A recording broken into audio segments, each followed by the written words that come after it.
Peeking is a fundamental skill in Valorant. Chances are you still make some mistakes with it. After coaching hundreds of clients, I've outlined 5 common ones to share with you all. Number 1, taking too short of steps. You're not reaching your full speed. This can be kind of hard to visualize because Valorant characters get to their maximum speed pretty quickly. You also see streamers and pros just take one full step and just think that's enough. And to be honest, most of the time it is, but still a lot of you guys aren't actually taking that full step. You're taking half steps or quarter steps and just exposing slightly to an angle, and then you're getting wall banged. If you've seen Noted's video, he actually likes to take 2 full steps to reach max speed. That's like his sweet spot. He'll count in his head 1, 2, and that'll be his swing. 1, 2, peak. Now, 1, 2, peak. Now on this note, I'm not recommending that you actually take 2 full steps. I'm saying 1 full step is good. No half steps, no quarter steps, just do 1 full step. And if you want to, you can take 2 full steps, especially on common angles. I don't think you have to do 2 full steps on every angle. That would take way too much time. Number 2, not understanding your flick range. Your flick range kind of relates back to number 1 with the short steps, but let me define it first. The flick range is just an area of space around your crosshair that you're comfortable instantly flicking and shooting to. Comfortable in this sense means that you're going to be accurate most of the time, aiming for like 90 to 95% accuracy. You could also think about this as your comfort range of micro adjustments. But essentially, by knowing what your flick range is, it lets you decide how much of an angle you're going to open up to. So theoretically, if you had a really good flick range, you could peek directly into the open and then just flick to a guy that's super far away, which is why you slice the pie and you take angles one by one. The best way that I found to use your flick range is just by understanding what segment you have and peeking only in those segments. That will allow you to just instantly stop and then shoot because you're telling yourself that you're stopping beforehand. Some people think about this as like dedicated peaks, where you're just peeking an angle, you're stopping, recognizing what's on your screen, and then shooting. And of course, if they're in that flick range, you can just micro adjust when you see the target and instantly shoot.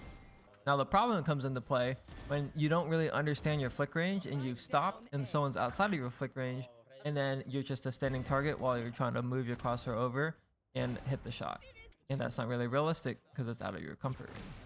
So the solution to this, once you do know your flick range and you've overstepped your peeking segments, that's when you continue moving and you try to line up your crosshair as you're moving and then go for the shot. Essentially, by moving further, you give yourself time to aim. Number 3, not being ready when you're cascade peeking. So cascade peeking is kind of just like slicing the pie, but in one little area of the map.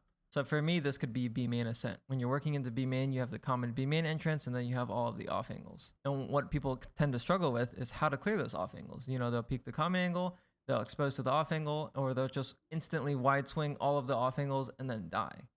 To train your cascade peeks better, I think you want to be really intentional with your crosshair.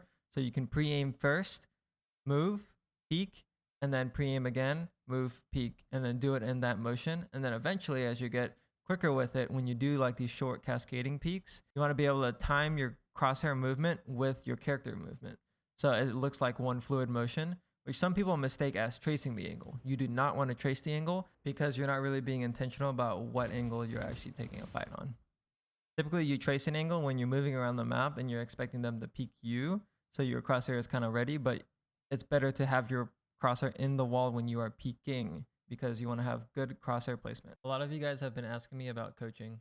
If you guys are interested, I think this is the best coaching program that I have made so far. The coaching program, I'm looking to fill up 5 slots, potentially more, but I'm going to start out with 5.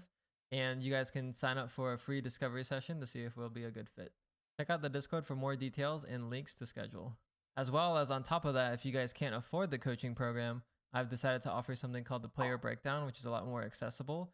And it's essentially just one session where I take a look at 3 of your VODs in advance for 3 different maps compared to your standard 1 map VOD review.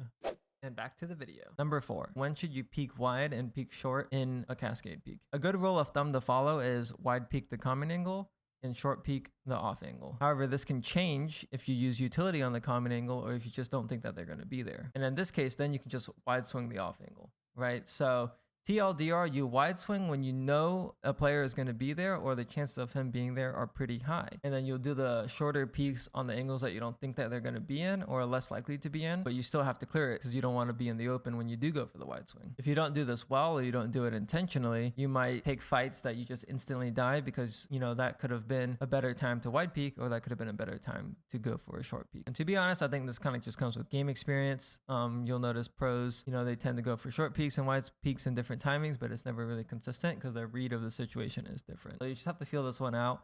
But at least being aware of going for the wide peak or the short peak is really important in your growth as a player. Number 5, beware of the back wall when you peak. So basically when you're peaking on the back wall, it stops your movement.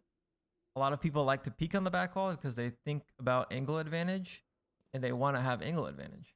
However, I find that angle advantage is a little bit more useful when you're holding an angle and not really when you're peaking an angle.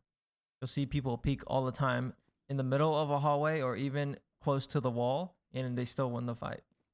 And that's because a proper peak just means that you're fully strafing out, right? So if the wall is stopping your movement, then you're not actually getting a full peek in and you're moving really slow. The movement speed is what really matters here. So what I like to tell people is just stand in the middle of 2 walls, right? So if there's a back wall and there's a front wall, just be in the middle. Then you'll be able to kind of switch it up as you take the fight. If you want to, you can then change and take a step back if they peek into you to hold the angle advantage. Or if you want, you can go closer to the wall after you've taken the initial fight to change the depth and peek with a wide swing. Go more in depth about the peeking stuff in my peeking guide, so you guys can check that out. But hopefully some of these mistakes that I've outlined kind of reflect in your gameplay, and then you can be a little bit more aware of it and improve on it. Hopefully you guys enjoyed the video. Do all the YouTube stuff, like, comment, whatever. I'll see you guys in the next one.